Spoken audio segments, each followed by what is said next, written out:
Olá a todos, bem-vindos ao 12º episódio do podcast Vozes do CHUC. A nossa conversa de hoje pretende assinalar o Dia Mundial da Tiroide, que se comemora hoje, e temos como convidados a doutora Joana Saraiva, o professor Dr. Miguel Melo e a doutora Sandra Paiva. Este dia pretende, sobretudo, consciencializar os cidadãos para as doenças provocadas pela desregulação desta glândula, que por estar envolvida na regulação do metabolismo corporal, tem um importante impacto na saúde e no bem-estar dos indivíduos. Este podcast visa contribuir para alertar os cidadãos para esta patologia e para os sintomas da doença, muitas vezes não percepcionados por cada um de nós de forma clara. Muito bom dia aos três. Doutora Joana Saraiva, começo por lhe perguntar o que é a tiroide e para que serve? Bom dia a todos. Eu, antes de mais, gostaria de agradecer o amável convite em meu nome, dos meus colegas e do Serviço de Endocrinologia, por nos ser dada a oportunidade de conversar um pouco sobre esta glândula tão importante para o nosso organismo e para o seu bom funcionamento.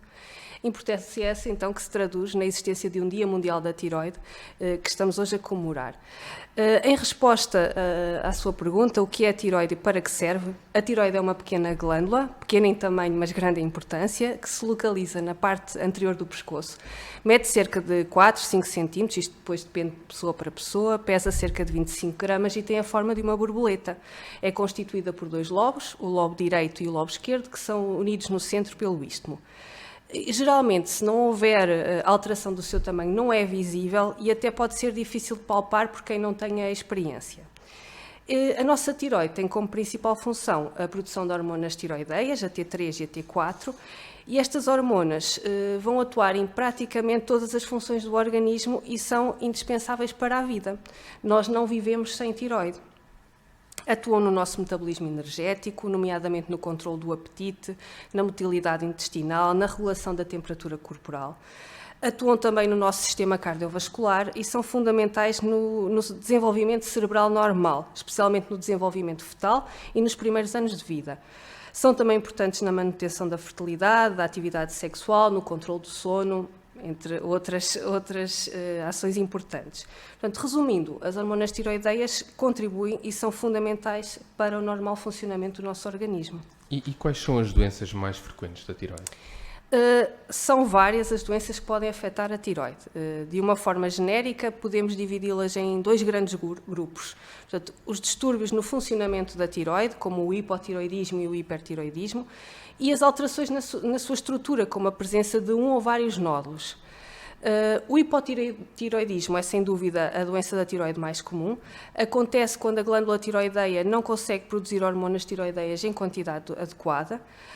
No nosso país, a tiroidite autoimune ou tiroidite Hashimoto é a causa mais frequente de hipotiroidismo. Existem outras causas de tiroidite, mas são bastante mais raras. Depois, temos também, por exemplo, a tiroidectomia ou o tratamento com iodo radioativo também causam hipotiroidismo, bem como alguns fármacos que são utilizados, por exemplo, no tratamento das arritmias cardíacas. Já o hipertiroidismo não é tão frequente, pode resultar de uma produção excessiva de hormonas tiroideias, como acontece na doença de Graves, uma doença também autoimune, ou como resultado de fenómenos de destruição da própria glândula tiroide, em que há libertação de hormonas tiroideias para a circulação, embora nestes casos são sempre situações mais transitórias. Depois, em relação à estrutura da tiroide, a existência de um ou mais nódulos da tiroide hiperativos é a segunda principal causa de hipertiroidismo. Estes nódulos são conhecidos por nódulos quentes. Se for um único nódulo quente, é um adenoma tóxico. Se forem vários nódulos quentes, é o que nós conhecemos por bócio multinodular tóxico. No entanto, a maior parte dos nódulos da tiroide não condiciona alterações no funcionamento da tiroide. Os nódulos da tiroide são extremamente frequentes, especialmente em mulheres, e atualmente, consequência da utilização generalizada da ecografia, a maior parte é diagnosticada de forma incidental, com dimensões que ainda não condicionam efeitos compressivos. Perante um achado de um ou mais nódulos da tiroide, é fundamental excluir a presença de malignidade, através da realização de uma citologia aspirativa com agulha fina. No entanto, não o fazemos em todos os nódulos. O que é importante nós sabermos? As suas características ecográficas e o seu tamanho vão ser, então, fundamentais para decidir que nódulos é que irão ser puncionados. Daí a importância da avaliação por um especialista em endocrinologia.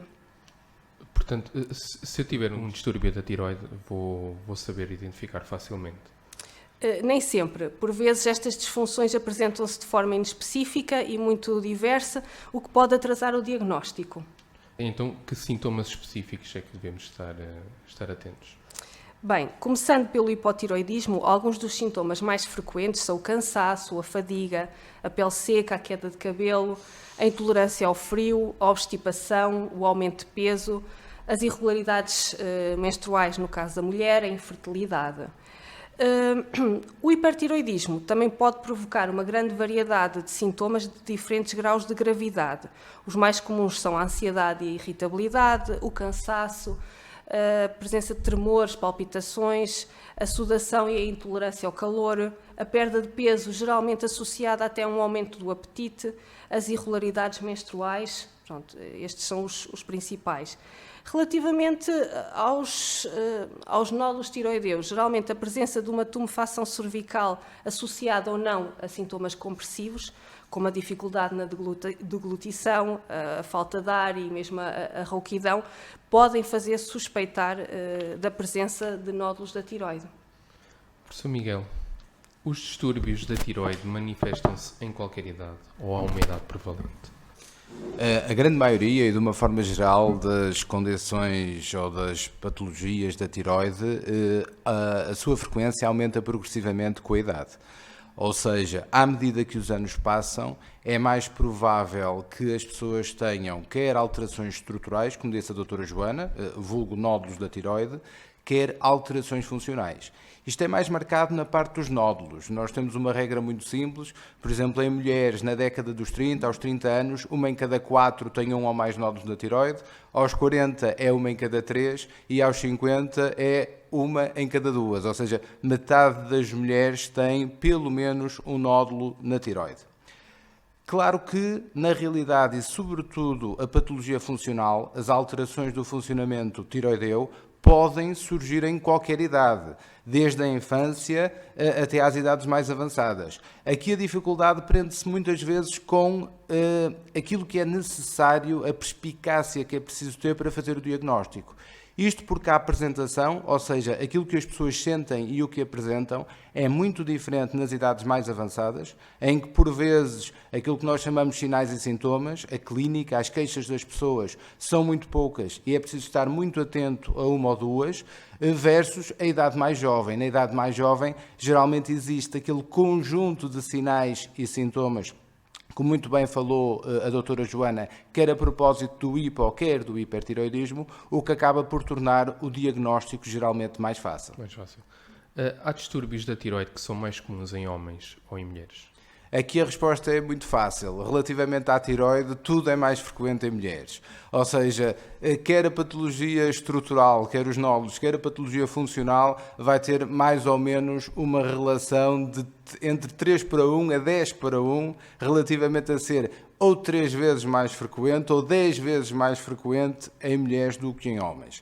E relativamente a esta maior prevalência no sexo feminino, há aqui um ponto também que é muito importante, que é a relação entre as alterações da função tiroideia, em particular, e o período periconcepcional, ou seja, o período pré-planeamento da gravidez, a gravidez propriamente dita e até a reavaliação.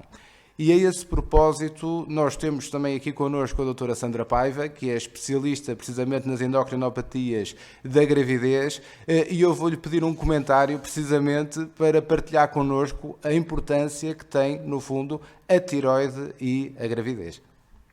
Muito obrigada, professor Miguel, por me teres feito esta pergunta, porque efetivamente a tiroide é muito importante em todas as fases da gravidez e isso daqui pode sair uma ideia das mulheres que têm patologia tiroideia, quando pensarem em engravidar, devem fazer a programação da sua gravidez. E porquê é que a tiroide é tão importante na gravidez?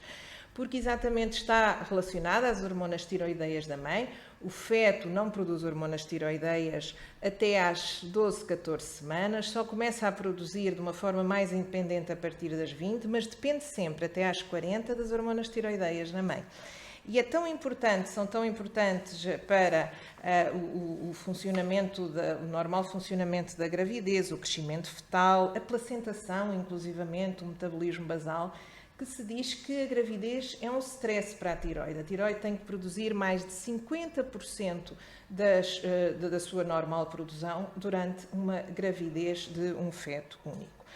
E é particularmente importante para a formação do sistema nervoso central e principalmente para duas situações, que é a formação das sinapses, portanto, é a comunicação entre as células nervosas, e para a mielinização neuronal. E é tão importante termos uma função tiroideia materna normal que antigamente era descrito uma doença que era o chamado cretinismo. Era uma doença comum nas montanhas. E porquê nas montanhas? Para a formação das hormonas da tiroide é preciso iodo. O iodo estava à superfície da Terra, depois da formação da Terra, mas que foi sendo espoliado nas montanhas pela chuva e foi empurrado até ao mar. E o grande reservatório na natureza, efetivamente, é o mar. E, portanto, as áreas montanhosas não têm iodo. E até mais ou menos o final do século XIX, era muito frequente nas grandes cadeias montanhosas, nos Alpes, nos Pirineus, mas também há descrições assim, inclusivamente em Portugal e, por exemplo, na América Central, existirem meninos com déficit cognitivo severo, que eram apelidados de cretinos, era o cretinismo, e era exatamente uma doença em que não houve aporte de iodo e, portanto, não houve formação de hormonas tiroideias da mãe e também dos meninos durante a primeira infância e, portanto, que condicionaram um atraso, um déficit intelectual severo. Em relação ao iodo, eu posso aqui falar uma coisa muito interessante, que apesar de tão importante, e já haver uma intuição da importância do iodo até na medicina tradicional chinesa, em que estas situações eram curadas com algas, mas o iodo só foi descoberto em 1811, por um químico que trabalhava para Napoleão, para a produção de salitre, que é necessário para a produção de pólvora. Portanto, trabalhava para o exército de Napoleão. E, exatamente, para a produção de salitre é preciso a queima de madeira, e era tanta a pólvora necessária que ele começou, não havia tanta madeira para queimar, a queimar algas. E exatamente da queima de algas saía um vapor de cor violeta, e daí o nome de iodo, que vem do grego ioetes, que significa violeta, e foi assim, desta forma, enfim, foi uma guerra, mas que o fez descobrir, e é uma nota que introduzimos aqui por graça. Portanto, é essencial para, exatamente, a formação de crianças saudáveis, a mãe ter uma função tiroideia normal durante toda a gravidez. Portanto, atualmente está preconizada a suplementação de iodo às mulheres grávidas. Porquê? Pois está, porque apesar de sermos um país em que somos o terceiro consumidor mundial de peixe, nós consumimos muito peixe, mas foi feito um estudo em 2010 pelo grupo de estudos da tiroide da Sociedade Portuguesa de Endocrinologia, e foi um estudo em mais de 3.000 grávidas em que se descobriu que as grávidas portuguesas não tinham uma ingestão de iodo suficiente, portanto, muito abaixo daquela recomendada. E por isso, em 2013, surgiu a norma da suplementação de iodo às mulheres grávidas portuguesas. Portanto, as mulheres com patologia tiroideia podem fazer essa suplementação? Não, nem todas poderão. Algumas patologias, como falou a doutora Joana, por exemplo, patologia nodular simples, sem disfunção, poderão fazer, eventualmente, a suplementação com iodo. Agora, mulheres com situações de hipotiroidismo ou hipertiroidismo, o hipotiroidismo será medicado e, portanto, já não precisam do iodo para a fabricação, digamos assim, de hormonas tiroideias, porque o tomam por via oral. O hipertiroidismo também não, e nas situações de patologia autoimune acredita-se que o iodo aumente as situações de autoimunidade e, portanto, não está indicado. A mensagem aqui seria: as mulheres com patologia tiroideia deverão sempre fazer uma programação da sua gravidez e colocar essas dúvidas ao seu médico para se entender se está ou não está indicada a suplementação, caso a caso. Claro. Obrigada. Professor Miguel, que consequências podem ter distúrbios da tiroide não identificados para a saúde? Que sinais de alerta básicos devem merecer a nossa atenção? Ora bem, as primeiras consequências são aquelas que dizem respeito à qualidade de vida das pessoas.